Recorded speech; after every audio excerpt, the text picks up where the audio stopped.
Student. Khadiyal साहब, आप ही से सवाल पूछ रहा हूं मैं। अर्शदीप, आपने बोला बीजेपी सब कुछ खराब कर रही है, बीजेपी जेनजी का सत्यानाश कर रही है। देवगन साहब, वन सेकंड, मेरा सवाल आप सुन लीजिए, फिर आप रिस्पॉन्ड करिएगा। आप बीजेपी सत्यानाश कर रही है जेनजी का, बीजेपी ने बहुत बुरा हाल कर दिया है। This is what you meant, what I understood, और व्यूअर्स को भी समझ में आया होगा। लेकिन उसके बाद भी बीजेपी अगर चुनाव पे चुनाव जीत रही है, यूनिवर्सिटी के चुनाव जीत रही है, तो कहीं ना कहीं तो आंकलन आपको भी करना पड़ेगा ना। युवा अध्यक्ष दे रही है, यंग टीम को तरजीह दे रही है, पार्टी से लेकर संगठन से लेकर सरकार तक, तो कहीं ना कहीं तो आपको सोचना पड़ेगा। सब बात यह है कि जो जेनजी है वो कांग्रेस पार्टी के साथ है, क्योंकि एक यंग लीडरशिप जो है वो उनको नजर आती है, कांग्रेस पार्टी देती है। भारतीय जनता पार्टी की तो बुजुर्ग लीडरशिप है, जहां पे जेनजी के लिए जगह नहीं है ना मिलेनियल। आप जो बात बोल रहे हैं, मैं बताता हूं पैमाना क्या है। उसका पैमाना आप कह रहे हैं जेनजी कांग्रेस के साथ है। मैं थोड़ी देर के लिए आपकी बात पे यकीन करना चाहता हूं। 3 कारण बताइए, 3 एग्जांपल्स बताइए कि जेनजी कांग्रेस के साथ है। Give me 3 examples. नंबर एक, जितने धरने, मैं सुन तो लीजिए, जो मैंने आपको रिकॉर्ड तोड़ धरने बताए, प्रोटेस्ट बताए, इतने कभी कांग्रेस के राज में नहीं हुए। नंबर 2, जो मैंने आपको फंड रिडक्शंस बताई, वो कभी कांग्रेस के राज में नहीं हुए। नंबर 3, जो सब सुन तो लीजिए, मैं तो ये कह रहा हूं भारतीय जनता पार्टी की जो लीडरशिप है ना, वो जरा कमेंट पढ़ा करे। जो जेनजी लिखती है ना, मिलेनियल लिखते हैं, इन लोगों के कमेंट तो पढ़ के देखिए, आपकी आंखें खुल जाएंगी। बताया कांग्रेस के साथ है, तो आप ये बताने की कोशिश करें, ये जो कमेंट्स होते हैं वो कांग्रेस लिखवाती है, ये जो प्रोटेस्ट होते हैं ये कांग्रेस कराती है। एक उदाहरण देता हूं मैं आपसे देवगन पूछ रहा हूं, साहब, एक कांग्रेस के साथ है, इसका देवगन साहब एक उदाहरण देता हूं। Sudhanshu Trivedi wants to respond. Sudhanshu 40 Devgan second, साहब, को आपका जवाब। मैं बताता हूं, बस 10 सेकंड में आपको जवाब दे रहा हूं। I'll give you 40 second after that. Sengar के बारे में क्या लिख रही है जरा देखें। चिन्मयानंद, कुलदीप सेनगर, ब्रिजभूषण, संदीप सिंह, ऐसे लीडर्स के लिए क्या लिख रही है? Okay, let Sudhanshu Trivedi comment. Okay, Gen Z Congress के साथ है, प्रूफ नंबर 1, प्रोटेस्ट हो रहे हैं। प्रूफ नंबर 2, जो कि अर्शप्रीत ने बोला कि कमेंट हो रहे हैं यूट्यूब पर और इंस्टाग्राम पे और सोशल मीडिया प्लेटफॉर्म पे जो कमेंट हो रहे हैं वो बता रहे हैं वो कांग्रेस के साथ है। अब बताइए क्या जवाब है सुधांशु त्रिवेदी? प्रवक्ता ने कहा, यही कांग्रेस प्रवक्ता ने जो बोला, यही कांग्रेस की दुर्गति का आधार है। उनको लगता है जो प्रायोजित लोग बैठे हुए हैं और उनके द्वारा जो लोग कमेंट कर रहे हैं, उस कमेंटों के आधार पर इनको लगता है चुनाव जीत गए। यही तो गलतफहमी है। और देखिए कितनी बढ़िया बात बोली इन्होंने, कहा कभी भी इतना बड़ा प्रोटेस्ट नहीं हुआ। भाई साहब, ये अन्ना आंदोलन किसके जमाने में हुआ था?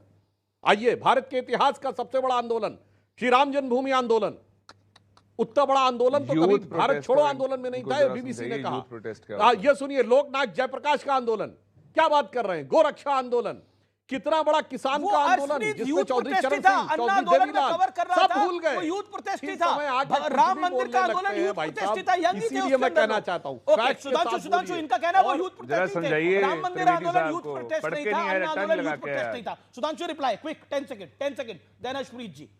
सुधांशु जी, रट्टा नहीं लगा के आए। हाँ, अब मैं बता रहा हूं। देखिए साहब, इनको जानकारी का अभाव है, फैक्ट के साथ बोलिए ना, कौन सी चीज कम। मैं बताना चाहता हूं, इनके फाइनेंस मिनिस्टर ने फ्लोर ऑफ द हाउस पे बोला, चिदंबरम साहब ने, कि डिजिटल ट्रांजैक्शन तो भारत पे हो ही नहीं सकते, हम तो कम टैक्स सेवी हैं, हमारे लोग कम पढ़े लिखे हैं। मगर मोदी जी को विश्वास था, आज दुनिया में हाईएस्ट डिजिटल ट्रांजैक्शन भारत में हो रहा है, 49% ग्लोबल डिजिटल ट्रांजैक्शन भारत में हो रहा है। और यूपीआई वीजा को पीछे छोड़कर पिछले साल एक दिन में सबसे ज्यादा ट्रांजैक्शन, उसको सबसे ज्यादा कौन करता है? जेनजी तो कर रहा है। आपको भरोसा नहीं था जेनजी पे, हमने भरोसा करके दिखाया और जेनजी ने वो चेंज करके दिखाया। अब वो गलतफहमी में बैठे रहिए, वो पुराने जमाने के हिसाब से, और वो स्टीरियोटाइप में बैठे हुए हैं। 50 साल पहले इनकी घड़ी की सुई अटक गई है कि जो 1990 का भारत था उसके बियॉन्ड हम जाएंगे नहीं, शॉर्टकट रहेगा, जात पात में तोड़ो, कट्टरपंथी वोटों के साथ अपना संबंध जोड़ो, विदेश में घूम के 2-4 बयान दो और उसके बाद बगैर मेहनत किए सोचो कि अपने आप आकर हमारी थाली में गिर जाएगा। बाकी तो छोड़िए, जेनजी तो छोड़िए, आज इनका गठबंधन सहयोगी को इनके साथ है क्या? दिल्ली का चुनाव हुआ, आम आदमी पार्टी ने छोड़ दिया। यूपी में इनको समाजवादी पार्टी ने बाई इलेक्शन में कुछ नहीं दिया, इन्होंने दिल्ली में समाजवादी पार्टी को कुछ नहीं दिया। महाराष्ट्र में जो चुनाव हुआ उसमें यूबीटी शिवसेना इनसे अलग हो गई, और केरल में जो चुनाव हुआ उसमें कम्युनिस्ट पार्टी आपस में लड़े, और मैं कह रहा हूं बंगाल में ये तय है कि बीजेपी को कुछ नहीं देने जा रही है। और ये वोट चोरी कहने वाले लोगों से मैं कहना चाहता हूं बंगाल में इनकी सीट 0 है और बंगाल चुनाव के बाद चिल्लाएंगे कि मेरा वोट चोरी हो गया। 0 सीट वाले कहेंगे मेरी चोरी हो गई। ओके मेरा जवाब ले लीजिए अर्शप्रीत जी। देवगन साहब, बात यह है, अब भारतीय जनता पार्टी वैसे तो जेनजी की आवाज को सप्रेस कर देती है, जब वो धरना प्रदर्शन करते हैं लाठीचार्ज कर देती है, जब वो आवाज बुलंद करते हैं article 19(1)(a) freedom of speech and expression का उपयोग करते हैं, पर्चा दर्ज कर देते हैं, FIR दर्ज कर देते हैं, उनको चुप करवाने के लिए डरा देती है भारतीय जनता पार्टी। मैं रीसेंट उदाहरण देना चाहता हूं पंजाब यूनिवर्सिटी की नोटिफिकेशन का। बीजेपी को मैं पूछना चाहता हूं कि कितने यू टर्न मारेंगे आप, और चौक के ऊपर से नहीं, चौक के नीचे से यू टर्न मारने की आदत भारतीय जनता पार्टी की है। जैसे पहले काले खेती कानून लेके आई थी, वहां यू टर्न मारा। अब इस PU नोटिफिकेशन वाले इशू पे वो क्यों मारना पड़ा यू टर्न? क्योंकि जो यूथ है, जो जेन जी है, जो मिलेनियल्स हैं, उन्होंने भारतीय जनता पार्टी की तानाशाह पॉलिसी के खिलाफ, नोटिफिकेशन के खिलाफ धरना प्रदर्शन किया और भारतीय जनता पार्टी को झुकना पड़ा। ओके, शुभराष्ट्र कुछ कमेंट कर जा रही है। शुभराष्ट्र आने नहीं देते, वैसे तो बोलने देते नहीं है, सोशल मीडिया पे तो यूथ बोलता है। शुभराष्ट्र ओके शुभराष्ट्र यूथ कांग्रेस के साथ है लेकिन चुनाव में नहीं होता, डरा देंगे उनको। कमेंट बॉक्स में होता है। You are a writer, you understand the pulse of the people. Amish ji, मैं सिर्फ 2-3 प्रश्न पूछना चाहती हूँ अर्शप्रीत जी से। अगर यूथ इतना ही ज्यादा कांग्रेस के साथ या ऑपोजिशन कैंप के साथ इतना ही ज्यादा संबद्ध है, तो इनके किसी भी नैरेटिव पर युवा क्यों नहीं सड़कों पर उतर जाता? जैसे SIR के मुद्दे पर बिहार में क्यों नहीं उतर गए युवा? राहुल गांधी के साथ क्यों नहीं थे? तेजस्वी यादव के साथ क्यों नहीं थे? दूसरी चीज मैं बोलना चाहती हूं, ये बड़ी अटपटी सी बात नहीं लगती आपको कि जेनजी प्रोटेस्ट करता है किसके सामने? मोदी सरकार के सामने। मोदी सरकार जेनजी के प्रोटेस्ट की बात सुन लेती है डेमोक्रेटिकली, लोकतांत्रिक तरीके से, और उनके पक्ष में जो निर्णय होता है वो ले लेती है। ये कैसी तानाशाही है आमिश जी? मैं तो समझ नहीं पाती कि अगर ये तानाशाही है तो लोकतांत्रिक व्यवस्था किसे कहेंगे? यही ऑपोजिशन है ना जो कहती है कि हमारे यहाँ प्रोटेस्ट की संस्कृति को भारतीय जनता पार्टी ने दबा दिया है, कुचल दिया है। तो आप तो उसी प्रोटेस्ट का सहारा लेकर के जेनजी की बातें मनवा रहे हैं, तो ये तो लोकतांत्रिक व्यवस्था हुई ना। और अर्शप्रीत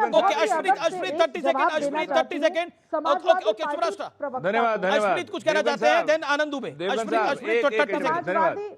देखिए राहुल जी के, धन्यवाद जी। देखिए राहुल गांधी जी के साथ जो जेनजी है उसने कंधे से कंधा मिला के भारत जोड़ो यात्रा में राहुल गांधी जी का साथ दिया, क्योंकि यूथ की आवाज है राहुल गांधी जी, उनके मुद्दे उजागर करते हैं राहुल गांधी जी, उनके मुद्दों का समाधान निकालते हैं। मैं एक चीज पूछना चाहता हूं, क्योंकि ये जेनजी की बात कर रहे हैं, मिलेनियल की बात कर रहे हैं, यूथ की बात कर रहे हैं। एक पॉलिसी थी ना 75 साल के बाद आपको आप इतने बड़े-बड़े क्लेम कर रहे हैं लोगों के लिए, यूथ के लिए ये मौका देना पड़ेगा। क्यों नहीं सारा जेनजी राहुल गांधी के साथ है, लेकिन मुंबई में 5वें नंबर की पार्टी है कांग्रेस पार्टी। यूथ मुंबई में 5वें नंबर की पार्टी है, बिहार में 6 सीटें आई, जेनजी राहुल गांधी के साथ है, दिल्ली में 0 सीटें आई, जेनजी कांग्रेस के साथ है। समझ नहीं आ रहा मुझे तो। देवगन साहब नहीं, अर्शप्रीत साहब, Arshpreet understand one point, Gen Z आप कह रहे हैं आपके साथ है, ये कैसे? मुझे तो कादर खान की वो फिल्म याद आ रही है, मुझे कादर खान और जॉनी लीवर की फिल्म याद आ रही है। जॉनी लीवर हर बार कहता है रूल का क्या हुआ, तुम्हारे साथ हूं, लेकिन वो गोविंदा के साथ होता है। रूल का क्या हुआ साहब? और मोदी साहब जगह क्यों नहीं खाली कर रहे हैं? अर्शप्रीत भाई,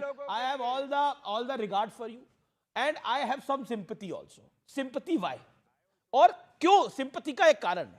मैं इसको आप कह रहे हैं जेनजी राहुल जी के साथ घूम रहा है, जेनजी राहुल जी के साथ है। आपकी बिहार में 6 सीटें, यूपी के अंदर 2 विधानसभा सीटें, दिल्ली के अंदर 0 सीट। अभी जो चुनाव हुए, मैं उनकी बात करूं, मैं आगे की बात ही नहीं करता। बीएमसी का चुनाव हुआ, 5वें नंबर पे कांग्रेस आई है, मुंबई में बनी कांग्रेस पार्टी। आज हालात क्या हो गए मुंबई के अंदर? मैं ओके, आनंद दुबे में आपकी बात आता हूं। देश का जेनजी कांग्रेस के साथ है, लेकिन बीएमसी में कांग्रेस का नंबर 5वां है। आप समझ नहीं पाए ये क्या? और आप मुस्कुरा रहे हैं। अमीश भाई नमस्ते। अमीश भाई नमस्ते। जिस शो को पूरा भारत देखता है बारंबार, जहां से ज्ञान अर्जित करता है अपार, उस शो का नाम कुछ और नहीं, उसका नाम है आर पार। धन्यवाद धन्यवाद। देखिए अमीश भाई, हालांकि ये जो विषय है नए अध्यक्ष का, ये भारतीय जनता पार्टी का, फिर भी कुछ मोती छलका देता हूं। देखिए, इस देश का जो जेनजी है, इस देश का जो युवा है, उसको वरिष्ठ भी साथ में चाहिए और उसको भी नवीन चाहिए। अगर नितिन हो तो गडकरी साहब हो, और नितिन नवीन हो तो अभी जो नए अध्यक्ष है वो हो। ये भारतीय जनता पार्टी का आंतरिक मामला है। वो 45 साल के अब मेरे प्रश्न का भी जवाब दुबे जी, 50 साल के किसी और को बनाए। जी जी, मेरे प्रश्न का भी जवाब कांग्रेस के नेता वक्ता कह रहे हैं कि देश का जेनजी राहुल गांधी के साथ है, तो फिर 5वें नंबर पे काहे आई कांग्रेस? बिहार में 6 सीटें काहे आई कांग्रेस पार्टी? देखिए, राहुल गांधी जी स्वयं एक युवा हैं। वो अभी 55 वर्ष के हैं। अगर इस देश में सलमान खान 60 वर्ष के भी युवा हैं, युवाओं के दिलों की धड़कन है, तो राहुल गांधी जी तो 5 साल छोटे ही हैं। तो राहुल गांधी जी भी युवा हैं, अखिलेश जी भी युवा हैं, अपना नितिन नवीन भी युवा हैं, हम सब युवा ही हैं। आप भी युवा हैं, हम भी युवा हैं। और युवाओं पे आप जानते हैं कि प्रज्ञेश कुमार, माफ करिए आनंद दुबे, माफ करिए आनंद दुबे, उम्र नहीं पूछनी चाहिए, लेकिन आपकी उम्र पूछ ही लेता हूं। ऑन एयर, कितनी उम्र है आपकी? मैं 45 साल का हूं। बताओ, नितिन नवीन की भी उम्र 45 है, आपकी भी 45 है। उम्र का हूं। वो कम से कम सपना तो देख सकते हैं अध्यक्ष बनने का। आप वो सपना भी नहीं देख पाएंगे, नहीं देख सकते ना आप भी। अरे हो सकता है मैं प्रधानमंत्री बन जाऊं। कौन जानता है क्या लिखा है काल के कपाल। जी, आप कह रहे हैं सलमान खान एक प्रज्ञेश कुमार जी के अमीश भाई, तो राहुल जी 55 की उम्र में क्यों नहीं हो सकते? सुधांशु जी भी मुस्कुरा रहे हैं, आपकी आज्ञा से एक बहुत प्यारी कविता है, मुस्कुराए। अमीश भाई, बहुत प्यारी कविता है प्रज्ञेश जी की। हाँ जी अमीश भाई, हाँ बोलिए। युवाओं पर एक बहुत प्यारी कविता है, अगर आपकी इजाजत हो 10 सेकंड में कह देता हूं। जी जी जी। युवा का अब आगाज हो, एक नया अंदाज हो, सिंह की आवाज हो, हर युवा जाबाज हो, हृदय विशाल जहाज हो, निर्भीक समक्ष यमराज हो, उज्जवल आभा मय पुखराज हो, योग्य योद्धा योगिराज हो, जहां उम्र की दराज हो वहां बड़ों का लिहाज हो, हर ताज में सरताज हो, सर्वत्र यही रिवाज हो, बुराई पर ऐतराज हो, नाकामी पर नाराज हो, सुशिक्षित सुरक्षित स्वराज हो, हर युवा युवराज हो, हर बहन का वो नाज हो, भाई बहन का समाज हो, कभी न हुआ वो आज हो, युवा का अब आगाज हो।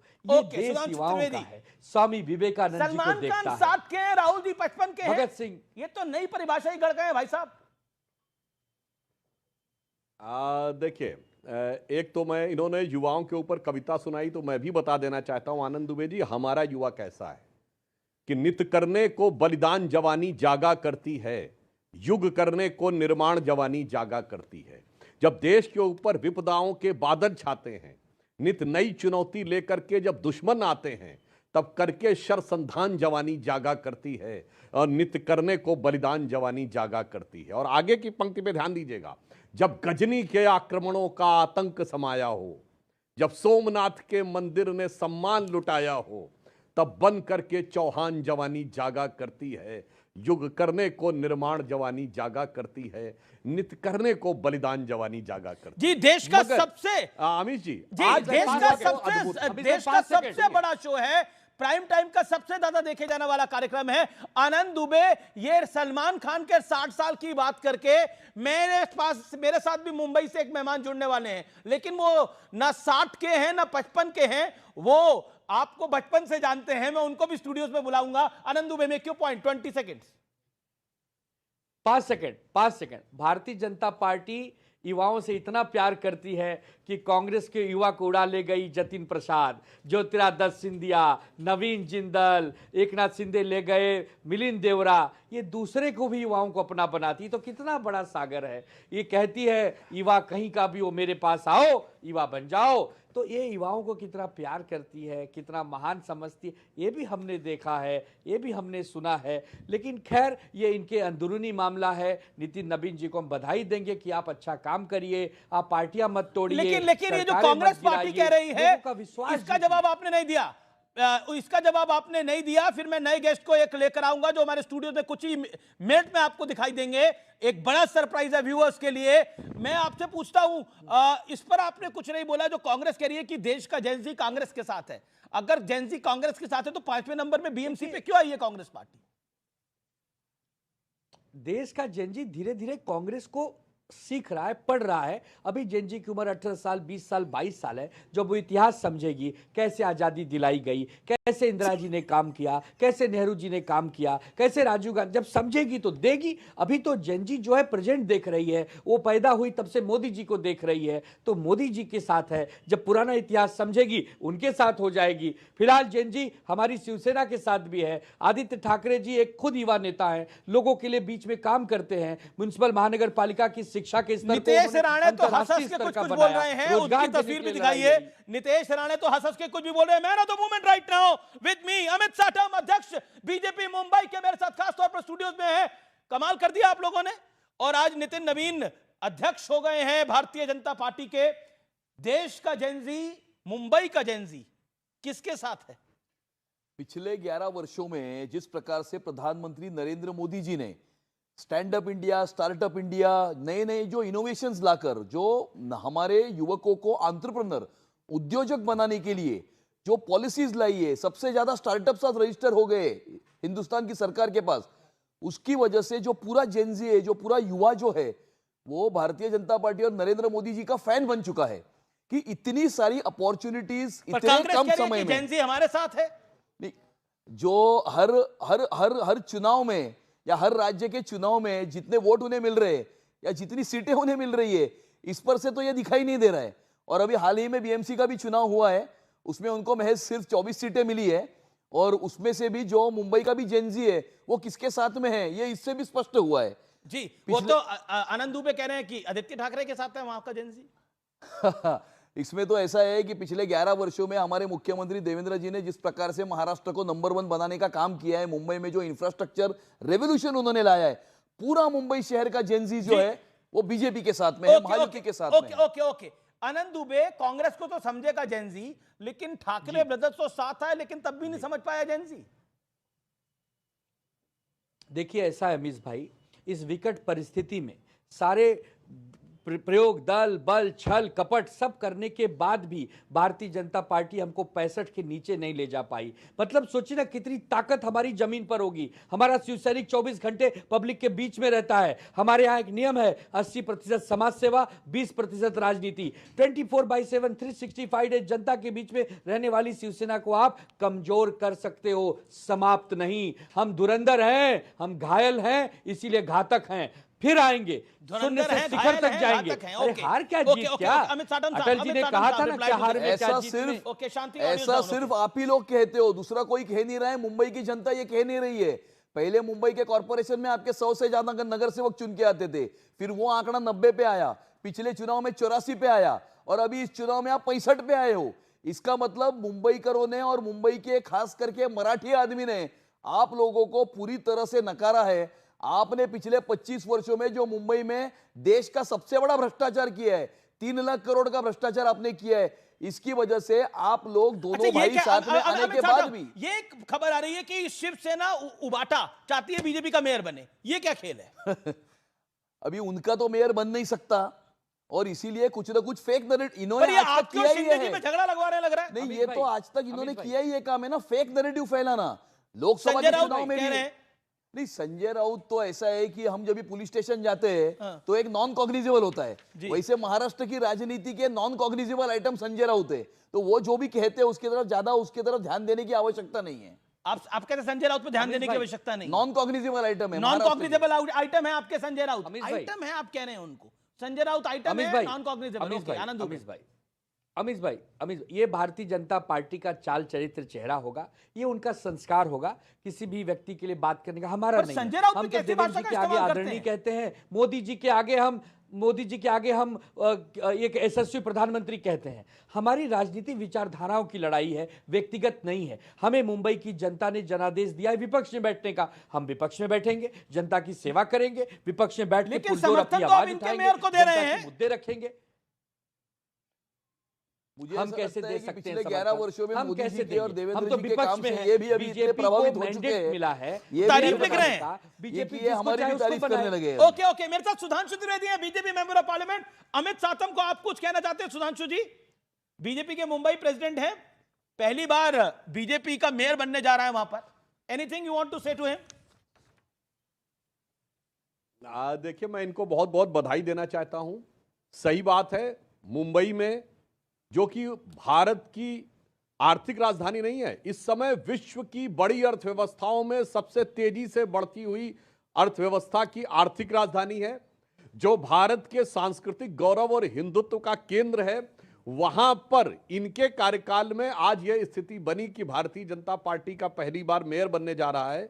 तो मुझे लगता है, और वो जो भी होगा हमारा आम सहमति से सब कुछ तय होगा, परंतु भारतीय जनता पार्टी निर्विवाद रूप से सबसे बड़ी पार्टी बन के उभरी है। ओके। ये इसके लिए एक बार आरोप लगता है सुधांशु और जी प्रधानमंत्री नरेंद्र मोदी जी का जो नेतृत्व है, एक बार आरोप लगता है। मेरे साथ फराज किदवई हैं, वरिष्ठ नेता है समाजवादी पार्टी के, और वो बार कहते हैं एक नफरत का माहौल क्रिएट करने की कोशिश हुई है। फराज किदवई, आप क्या कहते हैं? नफरत का एक माहौल क्रिएट करने की कोशिश हुई है नेशन वाइड, और बीएमसी में भी यही हुआ, हिंदू मुसलमान किया गया। फराज किदवई साहब, 30 सेकेंड। अमीर जी अमीर जी देखिए कि भारतीय जनता पार्टी जो है वो तो पूरा देश जानता है कि किस तरह से डिविसिव पॉलिटिक्स करके इस देश में जो है वो सत्ता हथियाना चाहती है। आप देखिए कि जब किसी एक महिला के बलात्कारियों को जेल से निकाल करके फूल मालाएं पहनाई जाती हैं तो इसको आप क्या बोलेंगे? अखलाक, जिसकी लिंचिंग करके जिसको मार डाला गया था, उसका केस जब स्टेट वापस लेने की बात करता है तो आप क्या कहेंगे? सिर्फ छोटी सी एक बात मैं बोलूंगा कि इस देश के जेनजी के बारे में आप बात कर रहे थे अमीश जी। इस देश का जो जेनजी है, खासकर उत्तर प्रदेश का, वो आदरणीय अखिलेश यादव जी के साथ है। और मैं इसलिए बोल रहा हूं कि आदरणीय अखिलेश जी कांग्रेस के साथ मुंबई में जेनजी है, कांग्रेस 5वें नंबर पर है। ओके, एक मैं अमित साटम के पास जाता हूं। एक second Sudhanshu, I will get back to you. Okay Faraz साहब, मैं आपको बताता हूं। अमित साटम, मैं आपको बताता हूं, ये लगातार बयान आए और ये कहा गया कि पूरे चुनाव को हिंदू मुसलमान करने की एक प्रयास हुआ। ये वोट जिहाद नहीं तो क्या है, नीतीश राणे कहते हैं। आपका बयान है बीएमसी का मेयर मुस्लिम नहीं होगा, ये आपका बयान है। मैंने ये जरूर कहा था कि अगर उद्धव ठाकरे का अगर सत्ता आएगी तो खान मुंबई का मेयर बनेगा। दुनिया के कुछ पश्चिमी अंतरराष्ट्रीय शहरों में जिस प्रकार का वातावरण निर्माण हुआ है, वहां पर जिस प्रकार से सेपरेटिस्ट, फंडामेंटलिस्ट, रेडिकल एलिमेंट्स ने उन शहरों का ताबा लिया है, उन शहरों का रंग बदल चुका है, इस प्रकार के प्रयास जो है वो मुंबई में भी हो सकते हैं। उद्धव ठाकरे की रैली में पाकिस्तान के झंडे लहराए गए थे। इकबाल मूसा उर्फ बाबा चौंद बम विस्फोट के आरोपी ने उनके उम्मीदवार का प्रचार किया था। पाकिस्तान जिंदाबाद की घोषणा देने वाले राशिद मामू को उद्धव ठाकरे ने अपनी पार्टी में प्रवेश दिया था। और इसीलिए पर आपने ये भी कहा मुंबई में भगवा तूफान आने वाला है, हरे रंग की चादर लिए हुए, और हरे रंग की चादर लिए हुए सभी लोग, ये चादर इस तूफान में उड़ने वाली है। अपनी खत्म हुई राजनीति को फिर से एक बार जिंदा करने के लिए उद्धव ठाकरे ने जिस प्रकार से, भैया आप जेनजी को नफरत में ढकेल रहे हैं। नफरत की बात नहीं है। अगर कोई वंदे मातरम का विरोध करेगा तो हम उसका विरोध करेंगे। अगर भारत माता की जय का कोई विरोध करेगा तो हम उसका विरोध करेंगे। पाकिस्तान जिंदाबाद की घोषणा कोई लगाएगा तो हम उसका विरोध करेंगे। ओके